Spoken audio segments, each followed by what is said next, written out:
Bueno, antes que nada, pues, vamos a tomar algunas pues, pequeñas reglitas para ir nosotros llevando este webinar. Lo primero es, por favor, mantener el micrófono silenciado.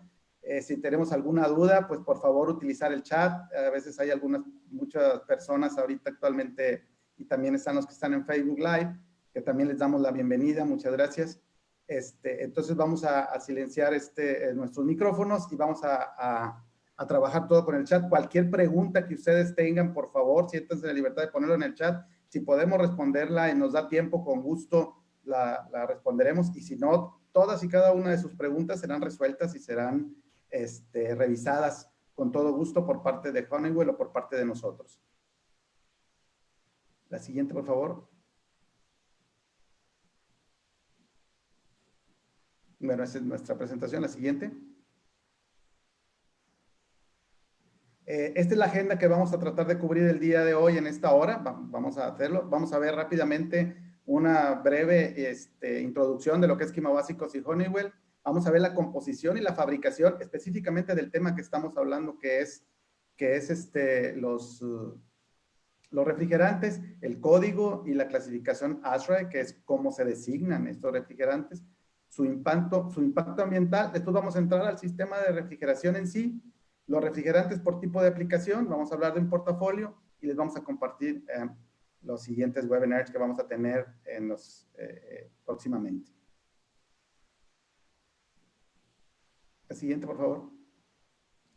Bueno, quizá algunos ya nos conozcan, para los que no nos conocen se están introduciendo en este gran mundo de la refrigeración. Bueno, pues Quimo Básicos nace en el 1961, como en la ciudad de Monterrey, estamos ubicados aquí, como resultado de la visión de este grupo CITSA, que es mexicano 100%, en una alianza estratégica con Honeywell, con el enfoque de la fabricación, comercialización de gases refrigerantes fluorocarbonados bajo las marcas Genetron y ahora actualmente Soltis. ¿Sí? Nuestra contribución dentro de la participación de negocio, CITSA maneja el 51% y Honeywell el 49%. La siguiente, por favor.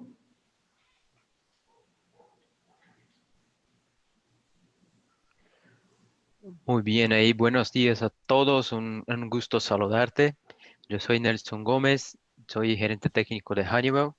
Yo trabajo ahí soportando las aplicaciones de refrigerantes en toda América Latina. Es un gran placer estar aquí junto con nuestros colegas de Quimo Básicos para hacer este webinar. Bueno, ahí en términos de Honeywell, quien no conoce la compañía, es una compañía americana de gran porte. Ahí tendría ahí su facturación alrededor de los 35, 38 mil millones de dólares. Y está dividida ahí en cuatro grandes estructuras, que es básicamente la parte de aerospace, donde tenemos tecnologías de automación y control para aviones. Tenemos también la parte de Building Technologies, donde tenemos ahí los controladores y software de monitoreo para edificios. Hay también la división de productividad y seguridad, donde hay, por ejemplo, componentes de RFID, colectores de datos por infrarrojo, y también la parte de seguridad, donde tienes ahí los pequeños equipos como gafas, como protectores auriculares y cosas en este sentido. Y la cuarta estructura es justamente la estructura de productos químicos y soluciones para industria química, que es justamente donde se ubica ahí de los gases refrigerantes y también otras cosas como productos para espumas, solventes y también hay propelentes para industria incluso de productos personales, ¿verdad? Y dentro de esta parte de química tenemos desde la automación y control completo de una planta de petróleo, hasta también los gases refrigerantes, que es una parte muy importante, muy relevante ahí de la historia de la compañía. Y hoy vamos a profundizar un poco más ahí. Como esto Andrés ha comentado muy bien, este es el primero de una serie de webinars, entonces los temas van a ser un poquito más básicos técnicamente para empezarnos a tocar los puntos más importantes, ¿verdad? Entonces, seguimos ahí adelante, Andrés, por favor. Gracias. La que sigue, por favor, Fabián. Bueno, vamos a entrar un poco de historia. Bueno, para entrar a cómo estamos actualmente, pues antes que nada tenemos que ver cómo, para entender nuestro presente, tenemos que conocer nuestro pasado. Y bueno, realmente nuestro pasado, no vamos a entrar en la historia de la refrigeración en sí, sino de los refrigerantes, ¿no? El primer gran refrigerante que se utilizó, pues fue el hielo, el agua, ¿sí? Luego después, conforme fue avanzando el tiempo, pues el agua no era lo suficientemente apropiada para poder generar lo que la sociedad requería y se empezaron a buscar diferentes sustancias que pudieran tener ese tipo de propiedades, ¿no? Y se encontraron, y fueron el dióxido de azufre, el amoníaco, los hidrocarburos, y algunos otros materiales que pudieran servir para realizar esa transferencia de calor. Sin embargo, pues tenían la problemática de que eran demasiado tóxicos, algunos, otros inflamables, y entonces en vez de ayudar, a veces perjudicaban provocando algunas situaciones desagradables para la sociedad. Conforme fue avanzando el tiempo y dicen que la necesidad es la madre de todas las virtudes, bueno, pues empezaron a trabajar y con el avance de la tecnología, por allá por los años 30, un químico en Estados Unidos, pues se dio cuenta que había un grupo de compuestos, un grupo de familia halogenados. Halogenados se le conoce a la familia del cloro, del flúor. Voy a tratar de no usar tantos términos técnicos de la química, para no es necesario que se los aprendan, simplemente esta parte que estamos nosotros utilizando para compartirles es para entender, ¿no? Cómo ha ido evolucionando, por qué de las cosas, y así ir dando de una manera sistemática, avanzando para ir aprendiendo el porqué de los cambios, el porqué de utilizar tal o cual refrigerante y en tal o cual equipo y cuál lo va a sustituir. Vamos a ir avanzando poco a poco a través del tiempo, a través de estos webinars. Entonces, empiezan a presentarse estos materiales, ¿no? Que son inocuos, que no tenían ninguna afectación al ser humano directamente aquí, pero ¿quién iba a pensar que este químico lo que iba a descubrir, pues también era un problema ambiental? Entonces, de tener una gran fama en su momento, pues poco a poco, a raíz de los acontecimientos, pues lo fueron relegando y diciendo, no, pues este señor nos está perjudicando. Y entonces empezaron a nacer algunas organizaciones para estudiar este fenómeno. La siguiente, por favor.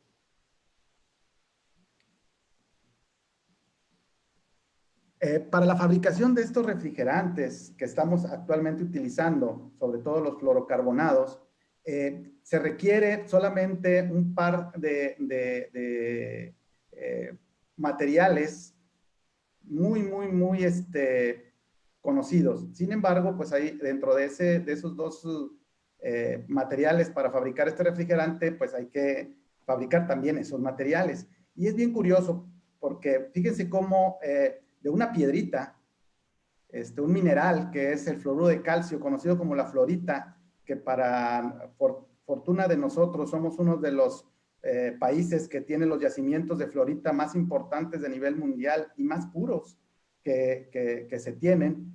Somos uno de los principales productores de ácido fluorhídrico, y como pueden ver ustedes en esta reacción química, que no les asuste, no tiene nada de particular, simplemente es para ejemplificar cómo de un mineral podemos llegar a fabricar algo tan útil para el ser humano como son los gases refrigerantes, ¿sí? Aquí les estoy poniendo la reacción para producir el Genetrón 22, que es el que tenemos una planta aquí en Monterrey, que todavía fabricamos este material, porque no nada más se utiliza para refrigeración, tiene otras aplicaciones para hacer teflón y para hacer otro tipo de cosas, incluso hasta medicamentos.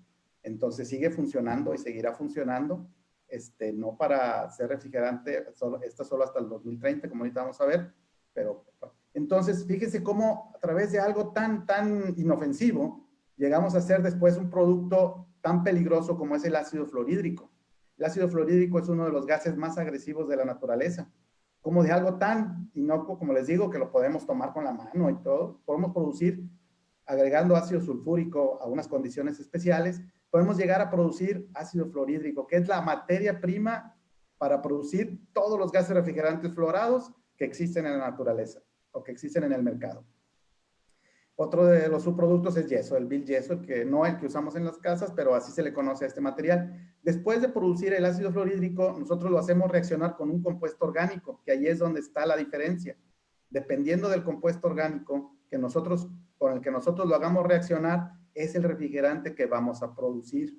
En este caso, el cloroformo, ¿sí? El cloroformo, que es el que se utilizaba para anestesia, y ese mismo, al hacerlo reaccionar con ácido fluorhídrico, ¿qué creen? Nos da el genetrón 22 y un subproducto que es el ácido muriático o ácido clorhídrico, que es el que se utiliza en las casas para la limpieza, ¿sí? Entonces, vean cómo iniciamos desde los orígenes, ¿no? Desde la mineral en la mina, que está por la zona de Musquis, por la zona de San Luis Potosí, es donde están los grandes yacimientos, y vamos a dar con un producto que nos ha servido a través del tiempo para tener pues, confort, ¿no? Ese confort en nuestros carros, ese confort en nuestras casas, que nos lleguen los alimentos.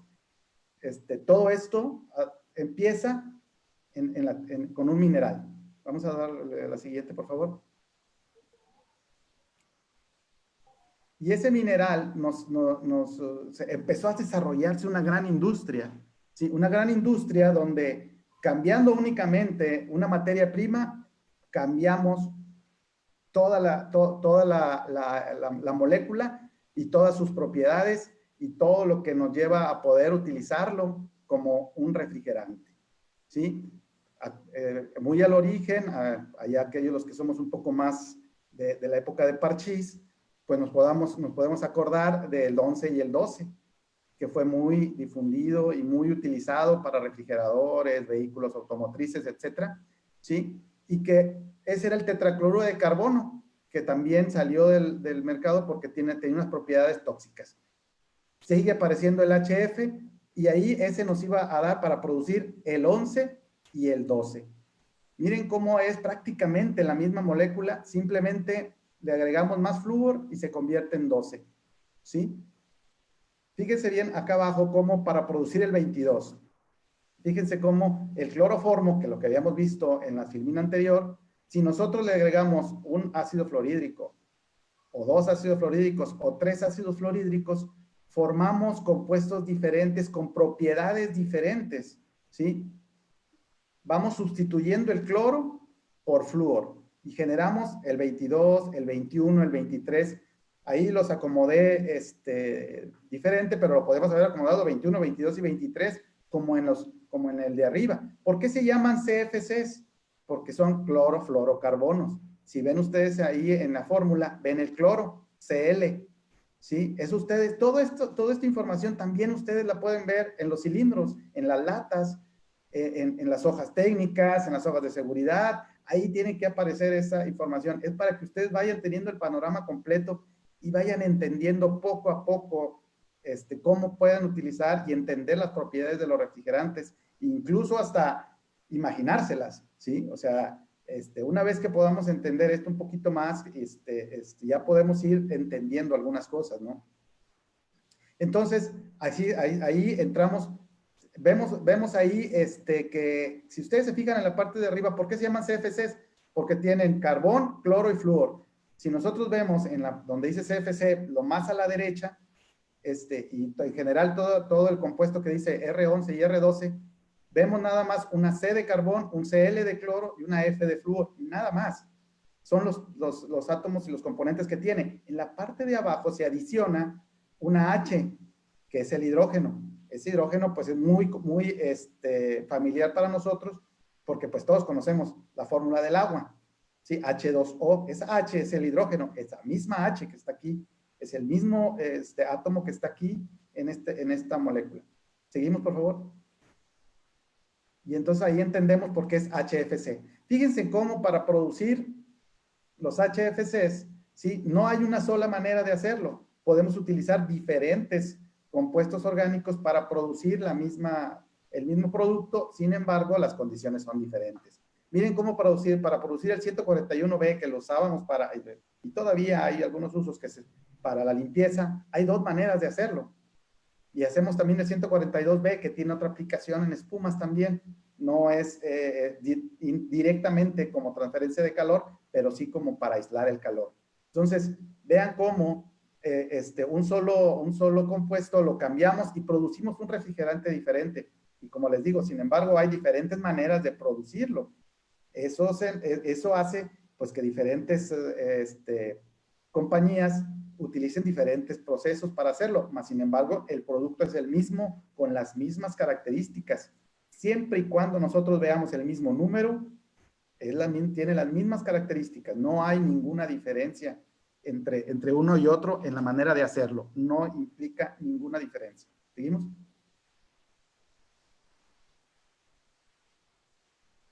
Fíjense bien cómo nos vamos haciendo cada vez más complejos. Ahorita les vamos a ver más adelante cómo ha ido moviéndose la complejidad a través del tiempo, pero también se ha ido moviendo la complejidad para elaborar este tipo de productos, claro, buscando mayores eficiencias, buscando mejores formas de hacerlo, ¿sí? Miren cómo para hacer el 134A, ¿sí? Que es un HFC, ven ustedes que nada más tiene carbón, flúor, hidrógeno, H, F y una C, ¿sí? Por eso se llaman HFC, desaparece el cloro, ya no hay cloro en este tipo de compuestos, por eso se llaman HFC, y el más representativo, o uno de los más representativos, es el 134A, y vean cómo hay diferentes maneras de llegar a hacerlo, o sea, es tan complejo esta forma de hacerlo. Ustedes ya ven el cilindrito y lo ven así, y lo introducen dentro de un refrigerador, dentro de un carro, qué fácil. No, señores, señoras, señoritas, hay que ver también, entender también todo un proceso que hay atrás. Esto es nada más para hacer los refrigerantes. Imagínense para diseñar un aire acondicionado, para diseñar un equipo de refrigeración, diseñar la tubería, diseñar el intercambiador. Esto es para hacer un compuesto químico. Adelante.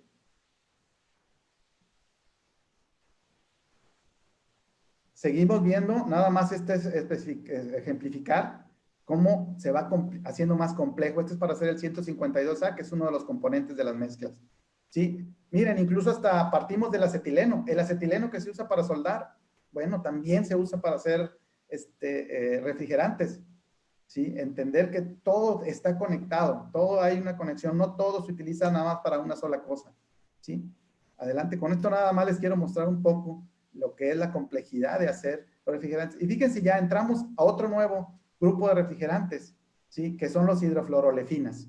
Ahorita vamos a entrar un poquito más en ese tema. Pero fíjense cómo aquí ya no pongo la reacción, porque es tan compleja que parte de un refrigerante para hacer otro refrigerante, ¿sí? Un 245FA se convierte en 1234YF, un 244FA en un 1234ZE, o en un 1233ZD. ¿Se acuerda cómo cambiaba 11, 12? También aquí es la misma situación, 33, 34. ¿Sí? Todo sigue un orden y una lógica. La siguiente, por favor. Pero esa complejidad nos genera un problema para poder organizarnos. Aquí no vamos a entrar tanto en el estándar 34 de la ASHRAE, ¿sí? Porque no tenemos tiempo. Ustedes en un tiempo que tengan y se les da esa inquietud, métanse al estándar 34 del ASHRAE. Ahí nos da, ahora ya tenemos todos los refrigerantes, ya vieron toda la complejidad que hay. Bueno, ahora necesitamos ponernos de acuerdo para nombrarlos y que todo el mundo los llame igual. No podemos usar la fórmula química porque es muy complejo, son nombres muy largos, entonces hay que buscar una forma muy estructurada y muy simple de poder nombrarlos. Entonces, en pocas palabras, ya tenemos al niño, ahora hay que bautizarlo. Entonces, se juntaron una serie de ingenieros en la Asociación Americana de Refrigeración, Aire Acondicionado y Calefacción y dijeron, a ver, bueno, vamos a llamarle a la serie de la 1 al 99 compuestos orgánicos que tengan un átomo de carbón. Ahorita vamos a ver qué significa eso. De la 200 a la 100, perdón, de la 100 a la 199 que tengan 2 átomos de carbón. A eso perdón, me pasó. A los compuestos que tienen un átomo de carbón se llaman metanos. A los que tienen 2 se llaman etanos. ¿Sí? A la serie 200 al 299, que tienen 3 átomos de carbono, se le llaman propanos. Y luego aparece una nueva serie, que es de la 400 a la 499. Ahí dijeron, a ver, como se están mezclando los refrigerantes, tenemos que también encontrar una forma de poderlos nombrar. El primero que se nombró comercialmente o que se utilizó comercialmente era el 502. Es el que fue muy, muy utilizado para refrigeración, principalmente en cámaras, y luego después ya fue sustituido por otro porque ese traía puro CFC y HCFC, entonces empezó a salir, fue el primero que salió. Y después dijeron, bueno, pero las mezclas tienen diferentes características. Bueno, pues entonces a una les vamos a llamar ceotrópicas y a las otras azeotrópicas por sus características. Ahorita entraremos un poquito más en eso. Y luego después entramos con los compuestos puros misceláneos, aquellos que son que no tienen una regla muy definida, entonces existen una serie de lineamientos para poder nombrarlo. Y luego aparece la serie 700, que son compuestos puros orgánicos. ¿Cuáles son esos? Pues es el agua, el dióxido de carbono, el dióxido de azufre, el amoníaco, pero esos se nombran de acuerdo utilizando su peso molecular. Por ejemplo, el CO2, su peso molecular es 44, por eso se le llama 744. El amoníaco, su peso molecular es 17, por eso es el 717. O sea, lo que les quiero compartir, no para que se lo aprendan, sino para que me sigan un poquito, que todo tiene un porqué. Y al irlo entendiendo, quizá nos pueda ayudar bastante a poder también ir, pues, tratando de comprender algunas fallas, algunas situaciones que se nos presentan y poderlas resolver. Adelante, por favor.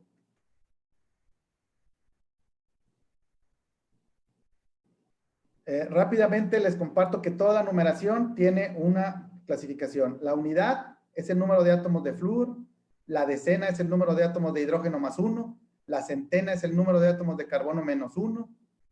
Esto no quiero que se lo aprendan, simplemente es información, ¿no? No quiero estresarlos, ni mucho menos, ni tampoco que digan, oye, esto está muy elevado. No se lo aprendan, nada más es para informativo. El billar es el número de dobles enlaces, y luego existe una letra minúscula y una letra mayúscula. La letra minúscula es para diferenciar compuestos iguales, y la letra mayúscula es para diferenciar las mezclas. La siguiente, por favor, para ver un ejemplo, y eso lo vamos a entender muy fácil, rápidamente. Tenemos el ejemplo del 22. En el 22, si ustedes vieron en la slide que presenté, mencionaba que tiene carbono, hidrógeno, cloro y 2 flúors. Si nos vamos a la lámina anterior que decía que vamos a clasificarlo por el número de átomos de flúor, podemos ver ahí en la fórmula que tiene 2. Y lo dice, número de átomos de hidrógeno más 1. ¿Cuántos tiene? Tiene 1. Más 1, 2. Número de átomos de carbono, menos 1. ¿Cuántos carbonos tiene? 1. Menos 1, 0. Como el 0 a la izquierda no se pone, es el R22. ¿Sí? Nos vamos al 134.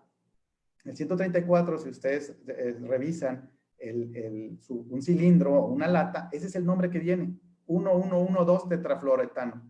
¿Sí? Y su fórmula es CF3-CF. Ahí están los tetra 4 flúors. ¿Sí? Etano, acordamos que tenía 2 átomos de carbono, entonces dice, número de átomos de flúor, 4. Número de átomos de hidrógeno, más 1, aquí me faltó, ahí hay un error, me faltaron 2 átomos, SFH2, hay un error ahí, lleva un H2. 2 más 1, 3. Número de átomos de carbono, 2 menos 1, 1. Y entonces formamos el 1, 3, 4. Porque existe, este flúor que tenemos en la parte derecha, lo puedo poner del otro lado y puedo poner CF2 y sigue llamándose tetrafluoretano. CF2 y sigue siendo 431. Para diferenciarlo uno del otro, le pongo una letra. ¿Sí?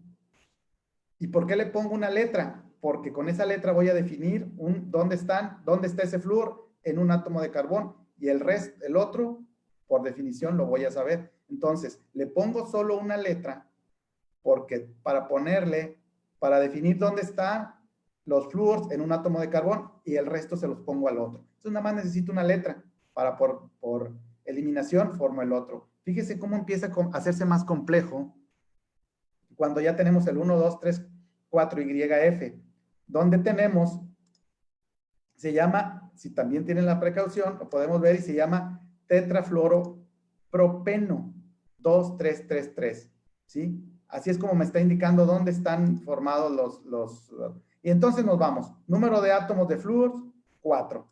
Número de átomos de hidrógeno, ¿cuántos tiene? 2 también, que es el que me faltó en la parte, en el de 1, en el 134. 2 más 1, 3. Luego dice número de átomos de carbono, menos 1. ¿Verdad? 3 menos 1, 2. ¿Sí? Pero luego empieza y dice número de dobles enlaces. Si vemos aquí, tiene un doble enlace, tiene 2 rayitas. A eso se le conoce como doble enlace. ¿Cuántos tiene? 1. Y entonces empezamos a formar el 1, 2, 3, 4. ¿Sí? Ahí es donde aparece ya el 1, 2, 3, 4. ¿Por qué tiene 2 letras? Porque tengo 3 carbonos. Tengo que definir 2 de ellos para que el otro me lo dé por eliminación. Entonces necesito 2 letras. Y si yo, por ejemplo, tuviera 4 carbonos, necesitaba 3 letras. Existe un refrigerante que es el 365 MFC, que ya ve 3, porque tiene 4 átomos de carbono, 4 menos 1, 3, 365. MFC, ya tengo que designar 3 letras para poder saber qué tipo de refrigerante es. Con esto les quiero decir que así se le conoce en todo el mundo. Y es la forma en la cual se hizo y se llevó a cabo la designación, o yo le llamo el bautismo de estos refrigerantes. ¿Sí?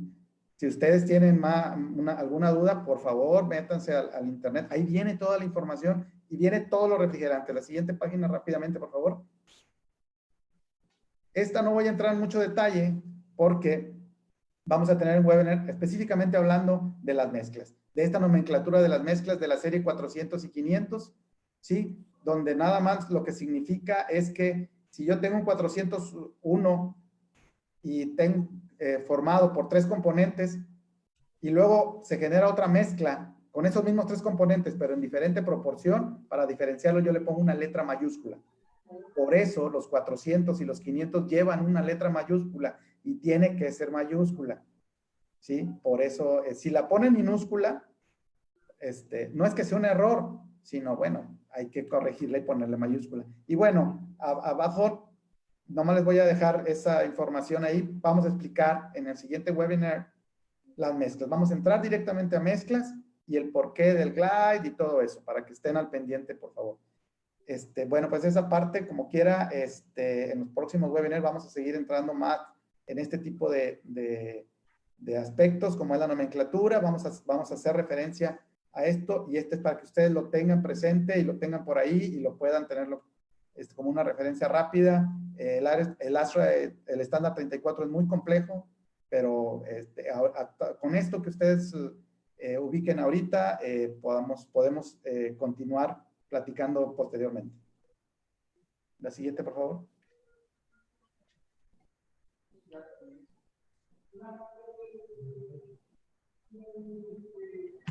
Muy bien. Muchas gracias ahí, Andrés. Vemos que sí es un gran especialista en químicos, ¿verdad? Porque son muchos detalles, es mucha complejidad, no es un tema sencillo de manejar, ¿verdad? Muchas felicidades ahí por el contenido muy bien presentado, ¿no?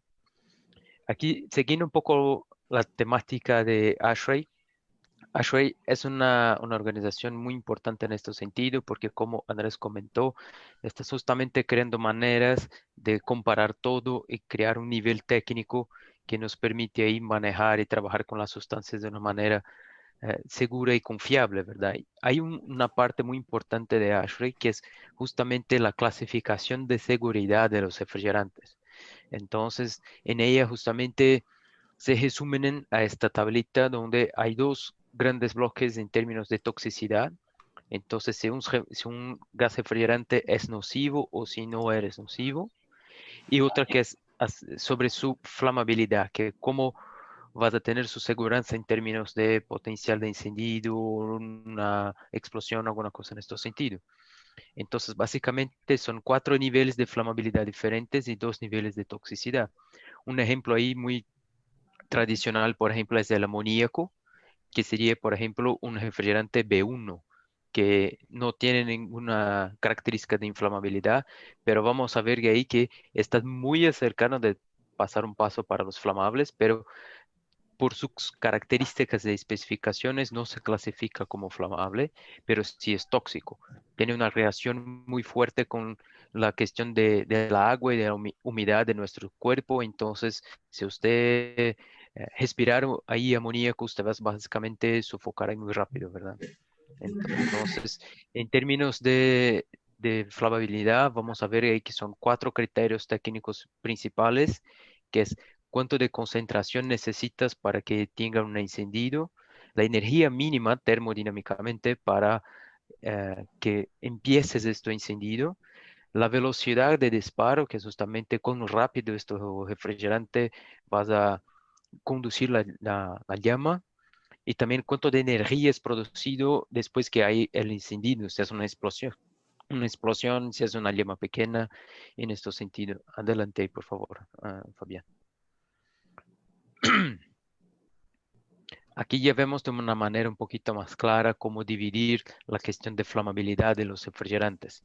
Entonces, la primera grafa es justamente una combinación de el grado de flamabilidad de mínimo comparado con la mínima energía de ignición.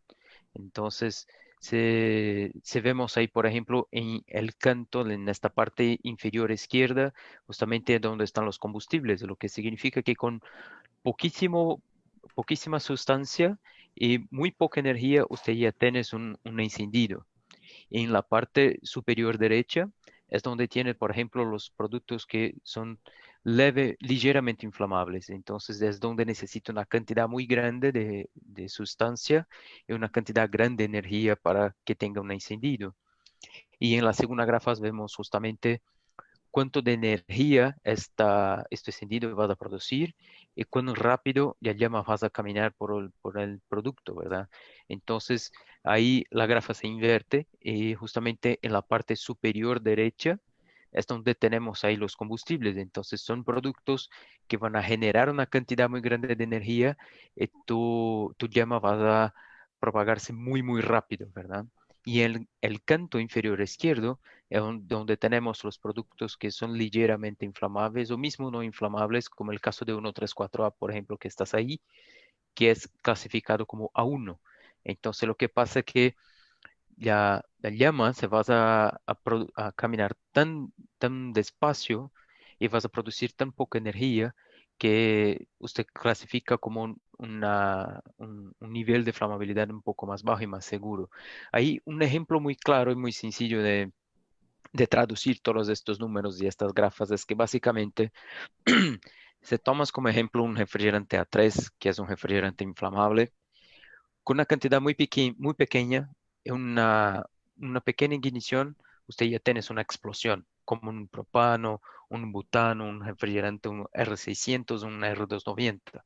Con poco refrigerante, poca energía, ya tienes una explosión. Cuando hablamos de uno A2L, por ejemplo, como un 234YF, un 234ZE, o mismo el R32, que se habla mucho de ello para aplicaciones de aire acondicionado. En estos casos, la cantidad de energía es tan pequeña que usted necesita fuego de verdad y una cantidad muy grande de refrigerante para que tengas un poquito de energía, para que tenga un poquito de efecto de ignición, de encendido, pero y si quitas esta llama, si quitas esta fuente de fuego, se apaga en el mismo momento. Entonces, los A2L son infinitamente más seguros de que los A3 para manejar, ¿verdad? Ahí, el siguiente, por favor, Fabián.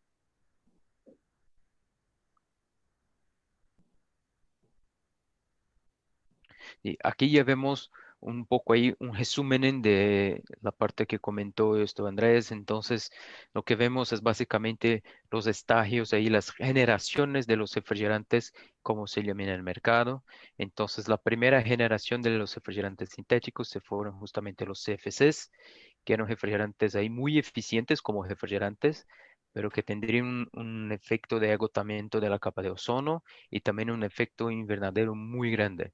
Entonces de ahí empezó a buscarse segundo paso, que de donde vienen justamente los HCFCs, donde ya tienes un efecto agotador de la capa de ozono muy reducido, pero aún es presente, y sigues con un efecto invernadero.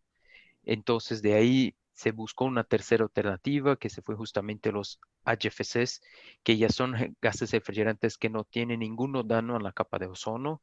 Entonces es un avance muy importante, pero sí siguen con un efecto muy grande en la cuestión del efecto invernadero.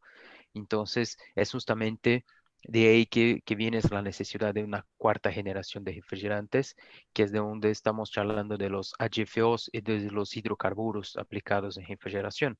Entonces, y vemos también que hubo algunos avances muy importantes en la cuestión química mismo. Entonces, el proceso químico se fue muy mejorado durante todo este proceso, esta combinación, incluso las mezclas mismo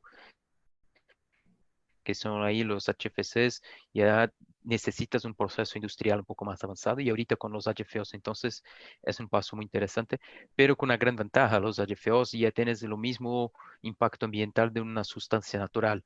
Entonces, si piensas ahí un 290, un R600 que están ahí, algunos de ellos tienes incluso el efecto invernadero más grande que en un HFO. Entonces, se fue un avance muy importante ahí y vemos que es justamente los pasos siguientes. Siguiente, por favor, Fabián. Aquí, charlando un poco más detalladamente del impacto ambiental, el primero criterio más importante en términos históricos es el agotamiento del ozono. Que cuando, si usted tomas ahí una ahorra técnica de un refrigerante, es mucho común que ve este termo ODP, que es la reducción de la expresión Ozone Depletion Potential, que es justamente el potencial de agotamiento del ozono. Entonces, los CFCs 11 y 12 son la referencia. Entonces, de ellos es colocado, tienes como uno, porque es justamente la referencia. Y todos los demás son comparados con ellos. Entonces, por ejemplo, el HCFC R22, que es lo más común de todos, tienes ahí un ODP de 0.055. Entonces, esto no significa que es poco, pero sí significa que es unos 5% de la cantidad que promueves el CFC-11. Entonces, justamente son criterios comparativos con las referencias. El proceso como tal, ¿por qué que es tan importante? ¿Por qué que es un problema? Veimos ahí en este diagrama cómo se pasa el sistema químico de esto, ¿verdad? Entonces, cuando tienes un CFC ahí por la atmósfera mezclado con el aire, y vas a recibir la energía del sol, que es justamente los rayos ahí UVB. Esto vas a empezar a desprender a los cloros. Estos cloros van a mezclarse con los ozonos en la atmósfera y van a empezar a desconectar el oxígeno de este ozono y vas a tener ahí un cloro con oxígeno y el oxígeno puro. Entonces, y después de un tiempo, este cloro se desprende del oxígeno y hace de nuevo el mismo proceso. Entonces, cada molécula de cloro tiene el poder de hacer muchas destrucciones de moléculas de ozono. Entonces, es un efecto acumulado muy, muy importante y que sí debemos tener mucha atención ahí. El siguiente, por favor, Fabián.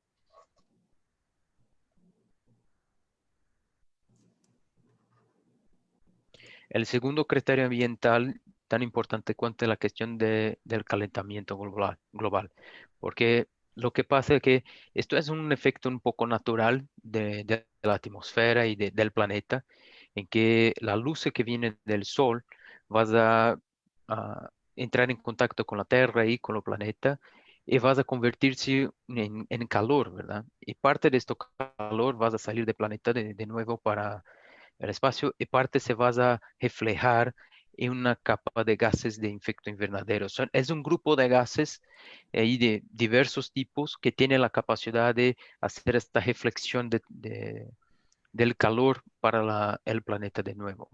Y justamente aquí la referencia es el dióxido de carbono, el CO2. Entonces, ello aquí tiene su referencia como uno. Entonces, que es justamente esto nombre GWP, que tanto se comenta que en español es PCG, que es justamente el potencial de calentamiento global.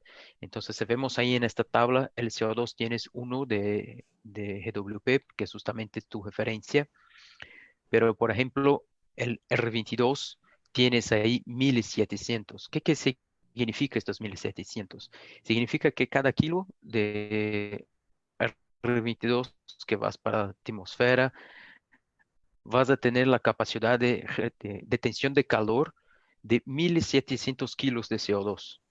Entonces ahí es una cuenta un poquito compleja que hay por detrás de estos números, pero la consecuencia es básicamente este número de GWP es justamente cuántas veces más que el CO2 usted estás ahí prendiendo calor en la atmósfera. Entonces, un ejemplo muy importante incluso para nosotros en México ahí es el 404A que se utiliza en grandísima cantidad en los sistemas de refrigeración, pero tiene un GWP de 3850. Entonces, esto significa que cada kilo de 404A que vas para la atmósfera es casi 4 toneladas de CO2 que tienes ahí en términos de efecto invernadero.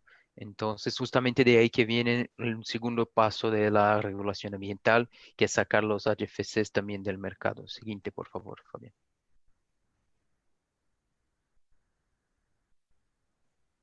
Aquí incluso en términos de regulación, de donde ya empezamos muy brevemente ahí a tocar la cuestión del protocolo de Montreal y de la enmienda de Kigali. Los dos son muy famosos, muchas personas conocen ahí los nombres y ya tuvieron algún contacto con esto a lo largo ahí de tu vida con refrigeración.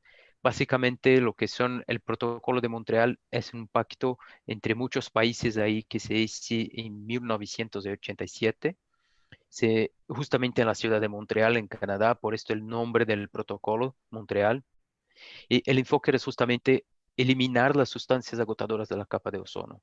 Entonces, estos países No lo guardo se porque si el tomaron ahí libro en de acuerdo. la importancia del tema, empezar a tomar iniciativas para sacar ahí los refrigerantes y no solamente gases refrigerantes, pero todas las sustancias que son agotadoras de la capa de ozono. Este es un punto muy importante de conocer sobre estos protocolos, ¿verdad? Porque ellos no son específicos para refrigeración, pero sí para toda la industria que maneja productos químicos que pueden crear un problema o ser agotadores de la capa de ozono. Entonces ahí para que tenga una idea un poco más práctica en términos de R22, que es un refrigerante muy importante para nuestro mercado, cómo está ahí su ritmo, su camino de reducción, ¿verdad?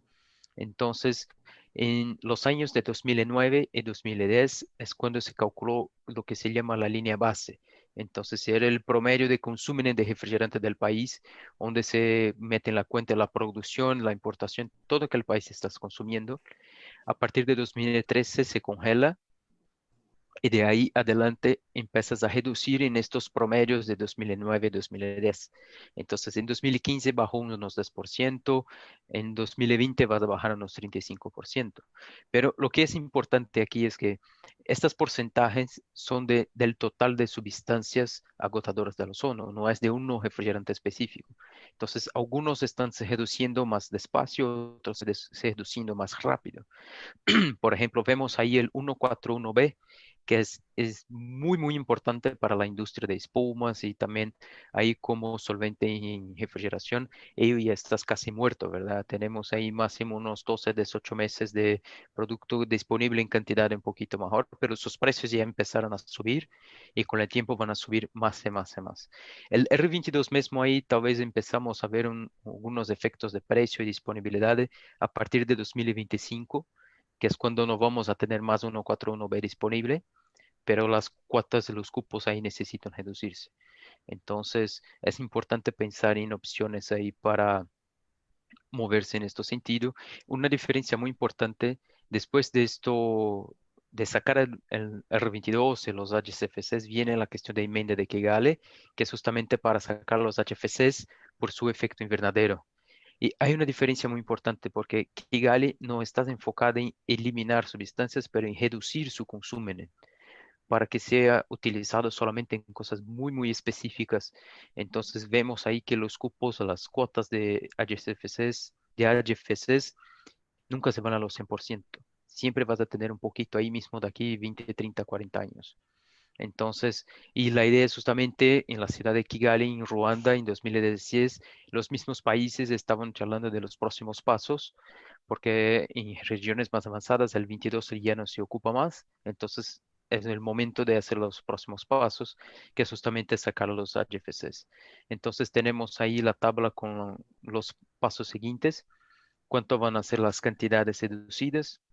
Entonces, en países como América Latina como un todo, tenemos ahí mínimos 10 años para empezar a ver algún primer paso de reducción de los HFCs. Pero es importante tener esta conciencia de que si tiene la opción de trabajar con un producto que tiene un impacto ambiental reducido, vamos por ahí porque vamos a reducir todo este problema que se construye en la atmósfera y en el mundo, ¿verdad? El siguiente, Fabián, por favor.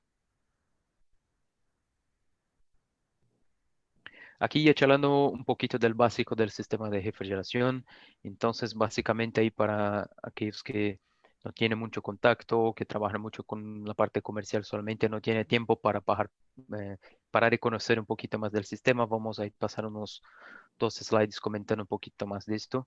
Entonces básicamente estás compuesto ahí de 5 componentes principales, que es justamente el compresor, el condensador, la válvula de expansión, evaporador y el gas refrigerante. Lo que pasa es que un sistema de refrigeración existe para mover el calor de una ubicación para otra, ¿verdad? Ahí no vas a producir frío. No existe esta cosa como un producir frío. Lo que haces es tomar este calor de una parte y enviar para otra. Entonces, un aire acondicionado, por ejemplo, está sacando el frío del ambiente, estás enviando para el ambiente externo. Entonces, justamente esta que es la función de todo. Para que esto pase, en tu evaporador tienes que trabajar abajo, por debajo de la temperatura ambiente, y tu condensador tienes que trabajar por arriba de la temperatura ambiente externa. Solo así que el calor consigues moverse de una parte para otra. Entonces, para que tenga una parte fría y una parte caliente, es donde necesitas ahí el compresor y la válvula de expansión. Los dos juntos van a trabajar justamente para crear una presión alta y una temperatura alta en una parte del sistema y automáticamente una presión y una temperatura baja en otra parte del sistema. Y el gas refrigerante es justamente el elemento que está dentro de este sistema para conducir el calor. Entonces, y tiene un papel ahí muy importante porque su capacidad de contener el calor es que vas a decir ahí cuánto tienes de un tamaño de equipo y todo. El siguiente, Fabián, por favor. Aquí con ejemplos, un ejemplo un poco más práctico de temperaturas y casos, por ejemplo, esto sería ahí tal vez una heladera doméstica, ¿verdad? Entonces, donde tienes ahí el aire dentro de la heladera es, por ejemplo, a 10 grados positivos, quieres mantener ahí esta temperatura, entonces vas a bajar un poquito para los 0 grados. Entonces, lo que pasa es que tu gas refrigerante tienes que adentrar en tu evaporador por debajo de los 0 grados para que tenga una diferencia de temperatura suficiente para que haga esto cambio de temperatura, esto cambio de calor. Después ahí, en cuanto estás absorbiendo ahí el calor, vas a calentarse. Después del compresor vas a subir tu temperatura para que se quede más caliente que el aire externo, que es justamente ahí un aire externo que viene a 24 grados. Vas a tener contacto con su condensador que está a los 40, vas a enfriar tu condensador y calentar el aire. Entonces, justamente este proceso es un ciclo y el gas refrigerante es muy importante en el sentido de garantizar ahí estos 4 pilares principales de un sistema de refrigeración, que es justamente la capacidad, que cuánto de frío estás generando, el consumo de energía, cuánto de energía eléctrica que tú tomas para producir para tener este efecto de frío, y que los dos combinados son justamente la eficiencia energética, ¿verdad? Porque no hay sentido en tener, por ejemplo, una capacidad de refrigeración muy grande, pero con un sistema que te tomas una energía muy, muy alta y desnecesaria. En la misma manera que no adelanta un sistema que no consume casi nada de energía, pero también que no produce el efecto de frío que tú necesitas. Entonces, la eficiencia energética es muy importante para equilibrar estos dos puntos. Y en términos del ambiente, claro, como ya comentamos, es muy importante. Ahí estamos charlando de componentes, de equipos de sustancias químicas como aceites, solventes, refrigerantes. Entonces es muy importante tener un cuidado ahí para no crear un problema ambiental cuando manejar estos sistemas, ¿verdad? El siguiente, Fabián, por favor.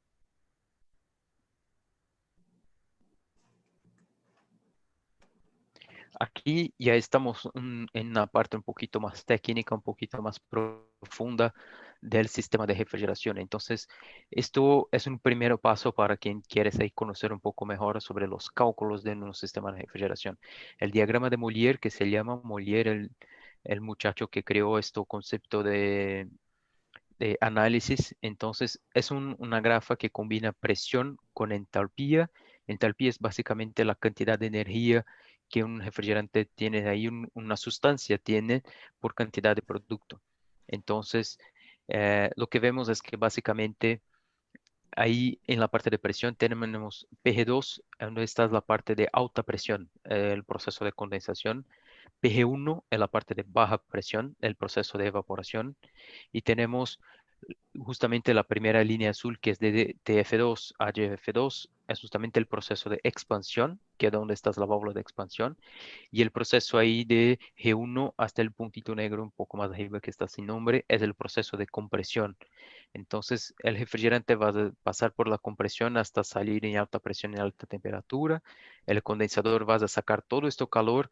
Entonces, del punto negro hasta el punto TC es justamente el enfriamiento del refrigerante que viene del compresor, por ejemplo, a los 90 grados y vas bajando, bajando, bajando hasta unos 40, que es cuando empiezas el proceso de condensación, que es del TC hasta el punto F1. Esto es la parte de cambio de fase, cuando tienen un gas que está se convirtiendo en líquido y después de F1 hasta F2 es lo que se llama de subenfriamiento, que cuántos grados después del líquido que ustedes están enfriando el producto. Y ahí tienes el efecto de expansión, que vas a bajar la temperatura, bajar la presión y también el refrigerante que llegas como líquido en la válvula de expansión, vas a salir como una mezcla de gas y líquido, que ya es en parte del proceso de evaporación que vas a hacer de esto de TO1 hasta el TO, que es justamente el proceso de evaporación de cambio de fase. Y después de TO hasta TG1 es el proceso de sobrecalentamiento, que es muy importante en el sistema para garantizar la seguridad de los compresores y también para apoyar ahí a medir cuánto que está la eficiencia del evaporador. Entonces, siguiente, por favor, Fabián. Aquí vemos también una otra grafa que es muy similar pero un poquito diferente. Esta es la grafa de una mezcla. La anterior era la grafa de una sustancia pura. La gran diferencia en términos de cálculo y evaluación dentro del diagrama de Mollier es que, como Andrés ha comentado muy bien, las mezclas tienen una temperatura variable durante el proceso de cambio de fase. Entonces, por ejemplo, tu condensador va a empezar a condensar a 40 grados y no vas a concluir la condensación a 40, vas a conducir, por ejemplo, en 36. Entonces, justamente por ahí que tenemos estas líneas gris que te indican ahí este proceso de cambio de temperatura durante el proceso. Entonces, el ciclo como tal es lo mismo. Esto es muy importante. Muchas personas tienen un cierto miedo de trabajar y de manejar las mezclas porque piensan que es muy difícil, es muy complejo, es otro concepto, pero no, los conceptos son todos los mismos. Hay algunas diferencias de ajuste de válvulas, de cálculos de condensador y evaporador, pero en términos del sistema, si usted conoce, tienes conciencia de esta cuestión de la temperatura variable, vas a trabajar muy bien ahí con efectos muy interesantes en términos de eficiencia energética y reducción del impacto ambiental. El siguiente, por favor.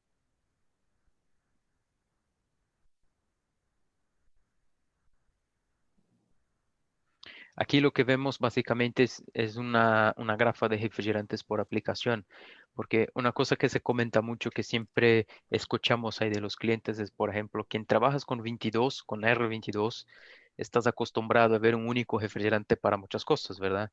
Entonces ya tuviéramos, por ejemplo, hieladeras domésticas con R22, ya tuviéramos aire acondicionado split, ya tuviéramos grandes túneles de congelación en industrias también con R22. Entonces es un refrigerante muy flexible, pero cada refrigerante tiene ahí una combinación de presión y temperatura optimizada para trabajar.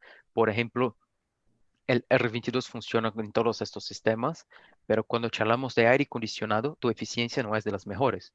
Con un chiller de R22, por ejemplo, no tienen un COP tan bueno cuanto un chiller de 134A. Entonces, y esta grafa justamente presenta ahí para ustedes lo que La parte debajo de las barras sería la presión mínima, porque estamos hablando de un bar de manométrico, que lo que dice es que por debajo de un bar manométrico ustedes estaría lo que se llama trabajando en vacío, que no es un problema en términos termodinámicos o químicos, pero significa que tu sistema estás con la presión más baja do que la presión externa, con la presión del aire atmosférico. Esto crea un efecto que la atmósfera va a empujar sustancias para dentro del sistema, entonces es posible que tenga agua, contaminantes, es como una fuga al revés. Entonces, no tienes tu refrigerante saliendo del sistema, pero tienes aire con humedad y contaminantes para dentro del sistema. Entonces, siempre se procura trabajar, se busca trabajar por arriba de la presión atmosférica. Entonces, ahí vemos cuál es que sería la temperatura mínima de trabajo con cada uno de estos refrigerantes en la temperatura, la presión atmosférica. Y vemos que justamente el 22 tienes una temperatura excelente, 41 grados negativos, pero el 134A ya tienes una temperatura mínima muy alta, que es de 26 grados negativos, justamente por esto que no se utiliza 134A para congelación, porque no tienes eficiencia, el sistema se queda inviable. Y cuando charlamos ahí, por ejemplo, de los refrigerantes de ultra baja presión que se llama, que es por ejemplo 123 y 1233ZD, que son para compresores centrífugos, equipamientos de aire acondicionado de gran porte, ahí ya vemos justamente que su barra está muy encima, porque ellos trabajan en presiones en presiones bajísimas. Y el tope de estas barritas es justamente una presión de 30 bar. ¿Por qué 30 bar? Grande parte de los componentes de refrigeración básicos tiene su presión de seguridad a los 30, 35 bar máximo. Después de esto tienes otra característica que es los 40 o 45 bar, donde está el aire acondicionado del 410, por ejemplo, y ya tienes una clase de presión un poquito más alta. Y después de todo vas a tener el CO2, que el CO2 ahí para trabajar con un proceso de refrigeración tradicional va a pasar de los 100 bar de presión. Entonces, eso es muy interesante y esta línea negra representa ahí el flujo másico. Entonces, cuánto de eficiencia que tiene, cuánto transporta de calor cada refrigerante. Ahí, por ejemplo, vemos en la cuarta barra de la derecha para izquierda, de donde está el 400 CTF, que es una GFC, una mezcla muy conveniente para reemplazos de refrigeración, que está justamente pegada con el 404A. Entonces vemos ahí una barra muy parecida en términos de rango de temperatura, pero el 7F tiene un flujo másico más conveniente. Entonces te permite ahí más capacidad de refrigeración con el mismo tamaño del sistema. Entonces es una opción muy interesante para reemplazos en sistemas existentes. Se saca el 404A y metes el 7F, tienes reducción de consumo de energía y ganancias de capacidad. Y en un equipo nuevo puede trabajar con un equipo más pequeño. Entonces es muy conveniente. El siguiente, por favor.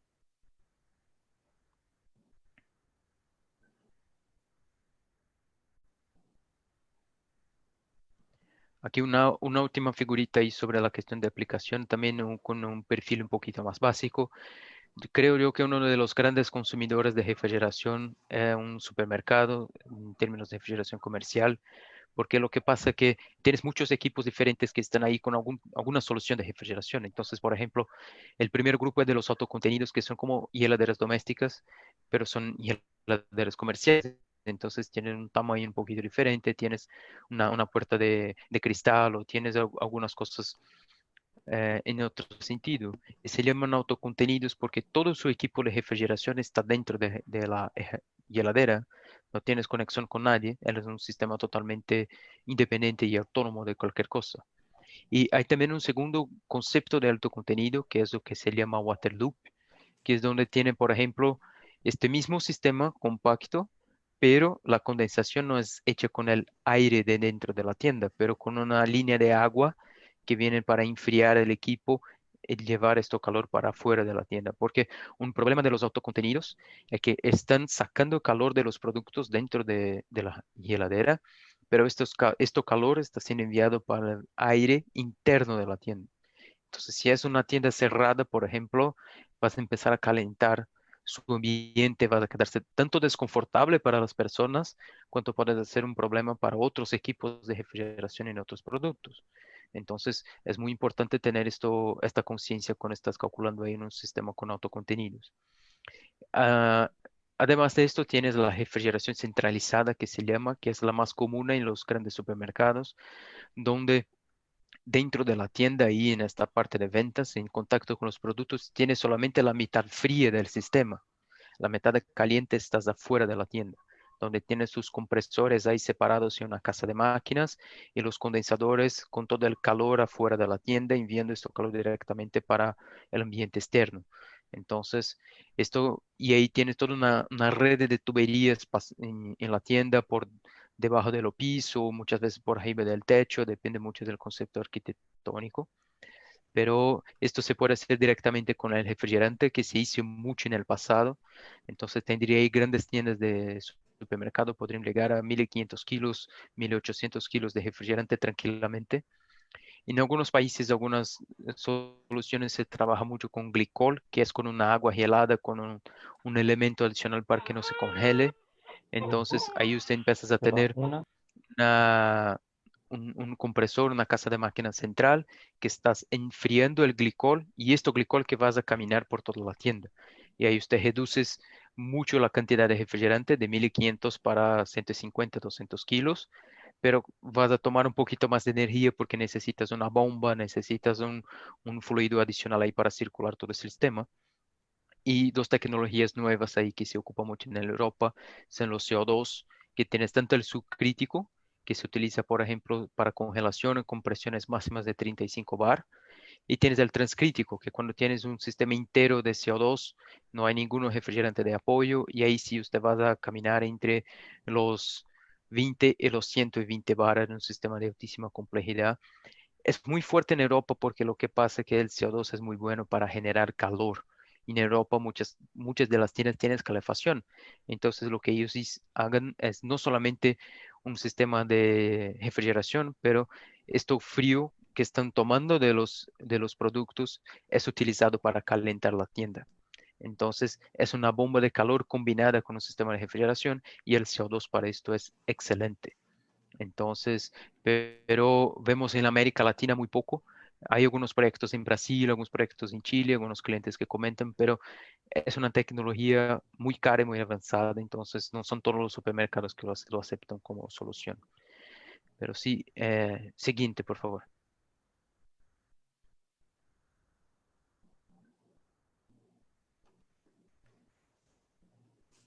Muy bien, gracias Nelson por la explicación. Muy bien. Bueno, ahorita vamos a pasar a la última parte, nada más para presentarles el portafolio. Como han podido ver, pues hemos tratado de compartirles a ustedes lo más básico, ¿no? De dónde nace toda esta necesidad a través de las diferentes situaciones ambientales. Y luego después nos empezamos a adentrar a la aplicación en sí. Y pues yo creo que muchos de ustedes han experimentado esta situación de que, pues ahora que sigue, cuál es el refrigerante que voy a usar. A veces llegan equipos con refrigerantes diferentes. Entonces, para que ustedes también tengan esa espinita de investigar, de ver que no es tan fácil, tan sencillo como lo cambio y ya no pasó nada, ¿no? Sí pasó. Hay que estudiarle, hay que verificar y revisar qué es lo que está pasando en mi sistema. La aplicación que estoy utilizando es para el refrigerante que estoy utilizando, la manera en cómo lo tengo que utilizar, qué efectos me puede hacer. Están las tablas de presión, temperatura, como decía Nelson, nos presentó, nos dio la explicación del diagrama de Molière. Bueno, pues hay un diagrama de Molière para cada refrigerante y un diagrama de Molière para cada mezcla. Es su huella digital, es como se diseñan los equipos, conociendo las propiedades termodinámicas y físicas de cada uno de los refrigerantes. Cada refrigerante y cada mezcla tiene su huella digital bien establecida. Se podrá parecer porque son familiares, pero no es la misma huella digital. ¿Sí? Para eso, pues se genera una serie, un portafolio de productos Genetron y Solstice para resolver cada una de las necesidades, ¿verdad? Aquí les presentamos, muchos de ustedes ya los conocen, ¿no? Pero quisimos poner esta ejemplificación para que ustedes vean, por ejemplo, dice Genetron AZ50, Genetron 404, 407, 141B, que bueno, ese ya está descontinuado. Pero dice Genetron AZ50. Hay que buscar siempre el número. ¿Qué número representa el AZ50? Es el 507. ¿sí? Ese es el que me va a dar la idea de cómo está en próximo webinar, que ojalá y nos puedan acompañar cada uno de ustedes y nos le digan a las demás personas que ustedes crean que les pueda servir esta información. Este 507, ¿qué significa? ¿Cómo lo puedo trabajar? ¿Cuáles son las características diferenciadas del 404A, del 407, al otro 500, a las mezclas de HFO con HFC? Siguiente, Fabián. Entonces, ese es el nombre comercial AZ50, pero hay que buscarle el número. Aquí, como todos ustedes saben, bueno, nosotros tenemos todas las presentaciones que ustedes pudieran requerir de los refrigerantes, desde latas de 250 gramos hasta carro tanque, si es necesario que ocupen. Nosotros ahí en Monterrey tenemos la fábrica de 22, donde les compartía, seguimos operando y vamos a seguir operando con 22, porque les decía, no nada más su uso es para refrigeración, tiene otros usos adicionales. Por lo tanto, nos ha permitido seguir operando la planta en su capacidad nominal. Entonces, siéntanse con toda la confianza de preguntarnos, de acercarse a nosotros con todas sus dudas, con todas sus inquietudes. Ya vieron que tenemos aquí a nuestro experto en Brasil, al ingeniero Nelson, que también nos va a estar acompañando en los próximos webinars, donde vamos a tratar de ver y adentrarnos un poquito más. El siguiente vamos a hablar de las mezclas. Vamos a tener también de retrofit, o sea, cambios de refrigerante, cómo los podemos cambiar, cuál es la mejor manera de hacerlo y no hacerlo solamente el quita y el pon, sino que tenemos que generar un procedimiento, una estructura, un camino para hacerlo más fácil y poder evitar que se nos generar situaciones desagradables a la hora de que ya lo tengo adentro y ahora qué hago. O sea, tenemos que prever antes de ser predictivos y preventivos, no correctivos. Porque ya cuando tienen la corrección, ya empezamos a encadenarnos con una serie de situaciones que nos pueden, en vez de ayudarnos, nos pueden ir perjudicando. Y acuérdense, los técnicos, ¿verdad? Que te puedes equivocar una vez, máximo 2 veces. Pero quién sabe si tu cliente te dé una tercera oportunidad. Y hay más técnicos a tu alrededor que están buscando y necesitando ese trabajo. Entre mejor preparado estés, entre más herramientas tenga, entre mejor conocimiento tú adquieras, mejor preparado estarás para poder servirle a tu cliente y generarle esa satisfacción para que no voltee a buscar a otro, ¿sí? Entonces nosotros te proveemos productos de la más alta calidad para que no voltees a ver a otro, ¿sí? La siguiente, por favor. Fabián.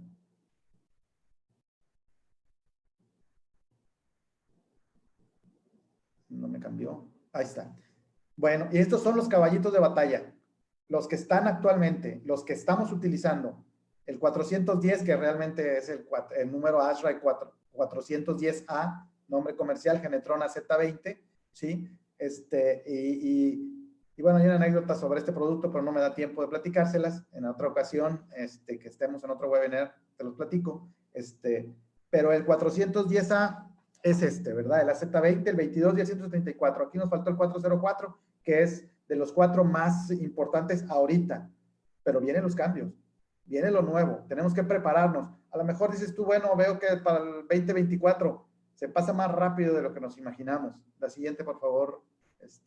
Y eso que nos da pie ya por último para terminar, mostrarle un poquito los nuevos productos HFOs que ya están en el mercado, que están actualmente siendo utilizados, como es el EcoFlush de limpieza que sustituye al 141B, el 1234YF que sustituye al 134A en vehículos automotrices, ya está disponible comercialmente desde hace tiempo, desde el año pasado, y ahorita ya también ya está disponible en el sustituto del 404A, el 404A, es que es el Solstice N40 con número ASRAE 448A. Ya tenemos disponible en cilindros de 11.3 libras para que ustedes lo puedan ir investigando. Como les compartía, métanse a nuestra página de internet donde están las tablas de presión, temperatura, hojas de seguridad armonizadas, ya para que no, a veces algunos de sus clientes requieren que tener las hojas de seguridad armonizadas, es por ley. Ya están ahí descargables. Por favor, revisen nuestros descargables dentro de nuestra página y ahí podrán encontrar toda la información de lo nuevo, de lo que actualmente está, incluso pueden un poquito de lo anterior. Adelante, Fabián, por favor.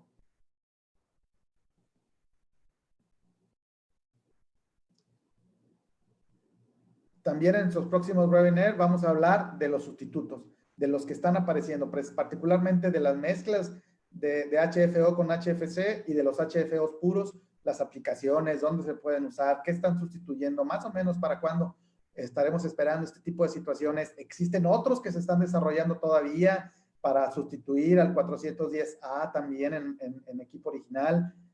Vamos a seguir platicando sobre eso.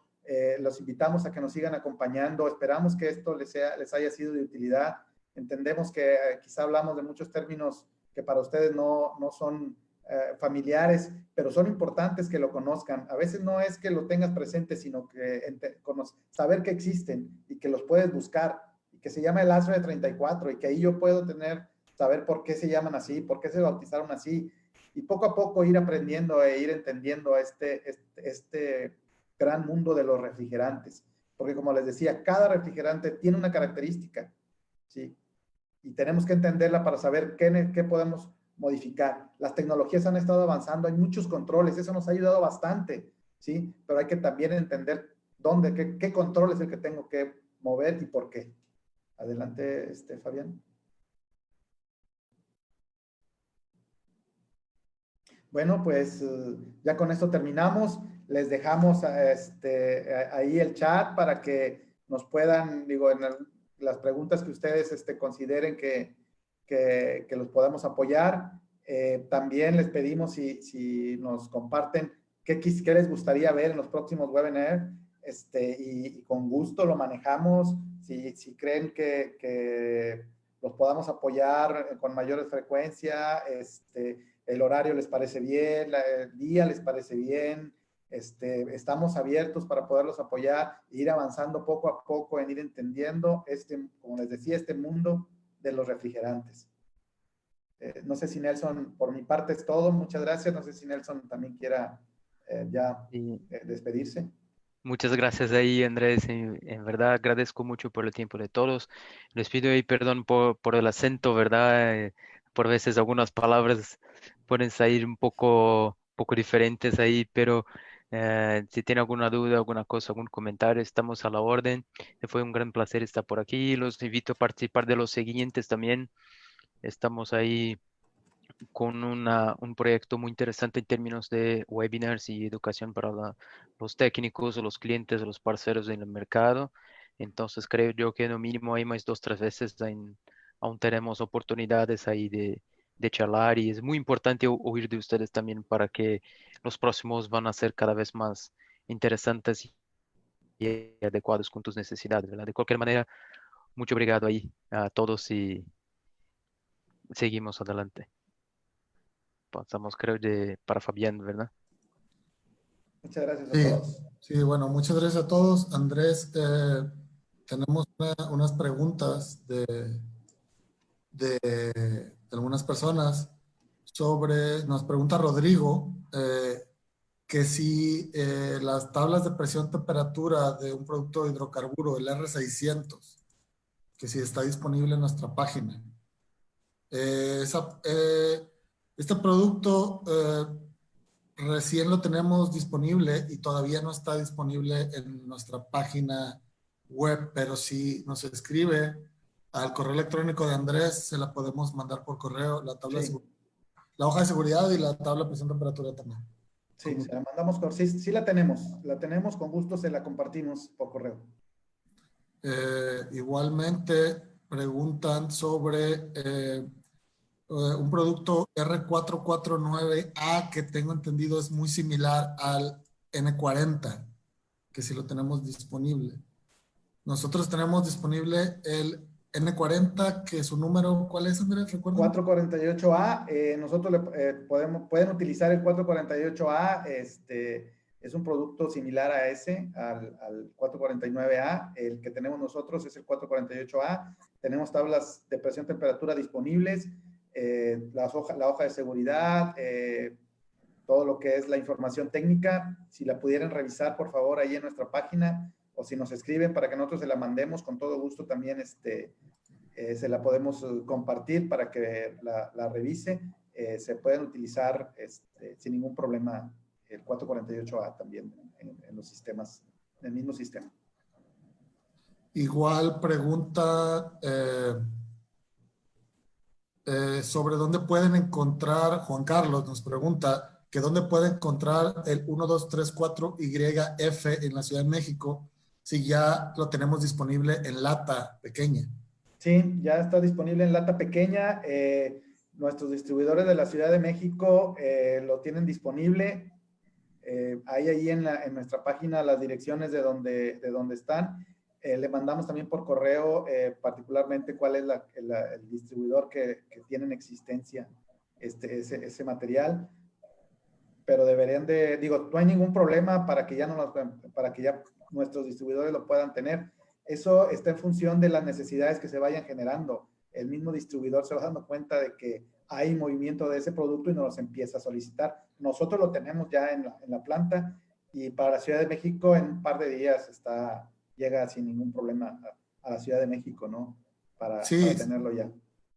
Sí, lo que yo les recomendaría es entrar a nuestro sitio web www.quimovásicos.com, inmediatamente ir a la sección Ubica, que es donde ubicar a los distribuidores, y localizar al más cercano o a su distribuidor de confianza y expresarle la necesidad. Si no lo tienen, es muy fácil pedirlo y que muy pronto lo tengan. 2-3 días, les digo, para un producto sobre pedido. Claro. Pregunta Alcira Acosta. ¿Está disponible el 1234YF para exportación para Ecuador? Nelson.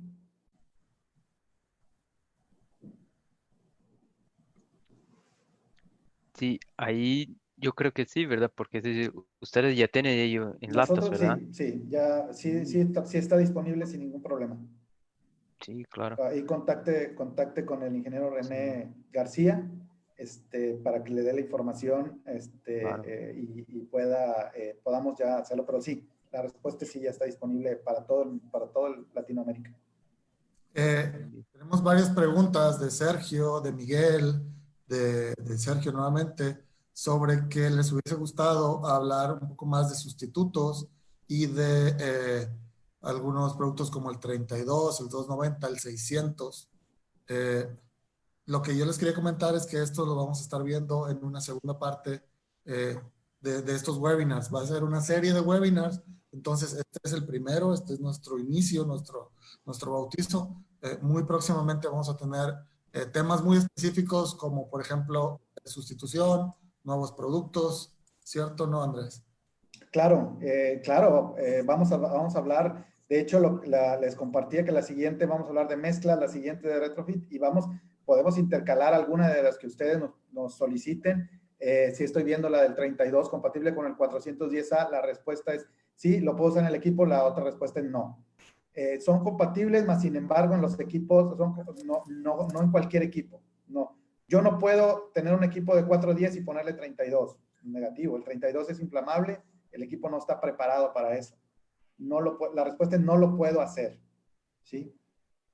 Hay que revisarlo particularmente el caso, pero yo no puedo agregar un equipo de 410, 32. Quizá pudiera agregar un equipo que tiene 32, 410. Ahí sí. No es recomendable, pero no va a sufrir el equipo ni le va a pasar nada. Al revés, no. Definitivamente no. Los equipos de 32 están diseñados para la característica química del 32, que es la inflamabilidad. Es A2L, no es A1. ¿Sí? Esa parte del ARRA es muy importante porque también lo que también les quiero compartir es de que todo ese tipo de información me va a dar la pauta para el diseño de mi equipo. Entonces, un A1, un A2 no le puedo poner, un refrigerante A2 no lo puedo poner en un equipo que fue diseñado para A1. ¿Sí? Entonces, tenemos que revisar también esa parte. Por eso quisimos entrar en esa parte, pero sí, como veo en el chat, fue muy corto, desafortunadamente, pues el tiempo es corto. pero bueno, vamos a utilizar estas herramientas y si hay necesidad de hacer 15, 20, 25 webinars, los hacemos sin ningún problema. Eso es de acuerdo a como ustedes, ahora sí como luego dicen, el rating nos va a dar la pauta para seguir haciendo o no, y de qué temas hablar. Con todo gusto podemos hablar de todo lo que ustedes nos pongan ahí.